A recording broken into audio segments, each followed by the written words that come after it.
الحمدللہ ہم جب عجائب القرآنیہ کی بات کریں گے تو ہم اوور آل پرسپیکٹو میں قرآن کی ایک خوبی ایکچولی اسٹڈی کر رہے ہیں. جب آپ قرآن کی بات کرتے ہیں تو اٹس انڈرسٹوڈ الحمدللہ فار اے بلیور کہ ایک ایٹرنل میریکل کے طور پر قرآن کو کنسیڈر کیا جاتا ہے ہدایت کی کتاب کے ساتھ ساتھ.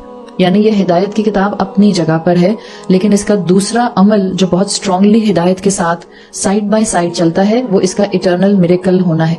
اور آپ ہمیشہ محسوس کریں گے کہ چاہے آپ نے قرآن کی تلاوت بہت اچھے انداز میں سنی، چاہے آپ نے قرآن کا ترجمہ اتنا سمجھ کر پڑھا کہ آپ کو پتا چل گیا آیت کیا کہہ رہی ہے، یا آپ نے قرآن کی انڈرسٹینڈنگ کسی آیت کی لی، آپ نے ہمیشہ اپنے اوپر کسی نہ کسی اثر کو محسوس کیا ہوگا. ایک ایسا اثر جو آپ کو پرسکون کر دیتا ہے، ایک ایسا اثر جو آپ کو تھوڑی دیر کے لیے کسی ایک اور الگ دنیا میں لے جاتا ہے.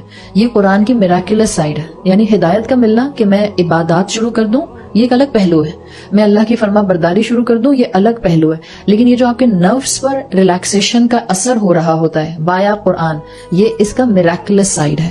اس کا تعلق ہدایت سے نہیں ہوتا. آپ کنیکٹ کرتی چاہیں ڈاٹ ٹو ڈاٹ، پھر آپ کہہ سکتے ہیں الٹیمیٹلی اللہ کی سبمیشن آپ کو سکون دیتی ہے، وہ وہاں جا کر کنیکٹ ہو جائے گا. لیکن بعض اوقات بہت دفعہ آپ نے محسوس کیا ہوگا کہ آپ جاتی ہیں تراویح پڑھنے اور آپ امام صاحب کی تلاوت سنتی ہیں، ہر دفعہ آپ کو ہر آیت کا جملہ ورڈ ٹو ورڈ نہیں سمجھ آ رہا ہوتا، لیکن وہ پڑھ اتنے اچھے اور میٹھے اور ردھمک انداز میں رہے ہوتے ہیں کہ آپ کے اوپر ایک کیفیت طاری ہو جاتی ہے.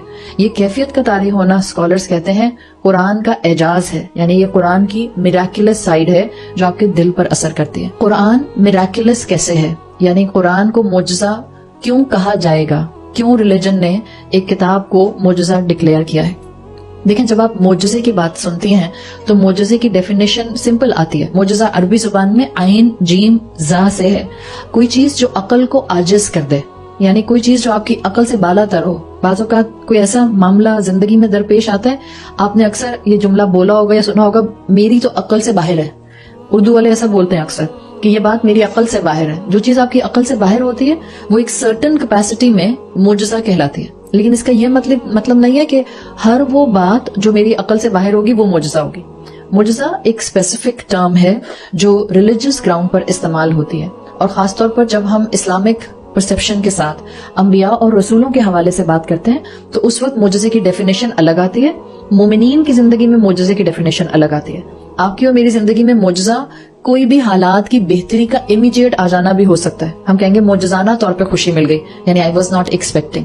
تو جو معجزہ جس کے حوالے سے ہم قرآن کو معجزہ کہتے ہیں، یا جس حوالے سے معجزے کی اصل اصطلاح استعمال کی جاتی ہے، اس میں کہتے ہیں کہ کسی نبی کے نبوت کے ڈیکلیریشن کے بعد.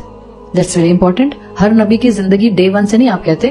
ہم جس معجزے کی بات کر رہے ہیں جو کہ معجزہ جیسا کہ قرآن ہے، اسپیسیفک معجزہ، نبی جب اپنی نبوت کی ڈکلیریشن کر دیتا تھا اور اس کے بعد اللہ کے حکم سے کوئی ایسا عمل کرتا تھا جو خرق عادت ہوتا تھا. خرق عادت مطلب وہ عادت کو بریک کرتا تھا. عمومی طور پر جنرل پرسپیکٹو میں وہ نہیں ہوتا تھا، جنرلی اس طرح سے چیزیں نہیں ہوتی تھیں. لیکن جب کوئی خرق عادت کام اس طرح سے کسی نبی کے تھرو ہوتا تھا جو اللہ اس کو عطا کرتا تھا، اگینسٹ فزیکل لاز ہوتا تھا، اس کو معجزہ کہا جاتا تھا. تو ایک اللہ کی سنت آپ کو ہمیشہ نظر آئی جب تک انبیاء اور رسول آتے رہے. اللہ نے ہر رسول کو کوئی نہ کوئی معجزہ عطا کیا، ہر رسول کو، اور یہ اللہ تعالیٰ کی سنت رہی.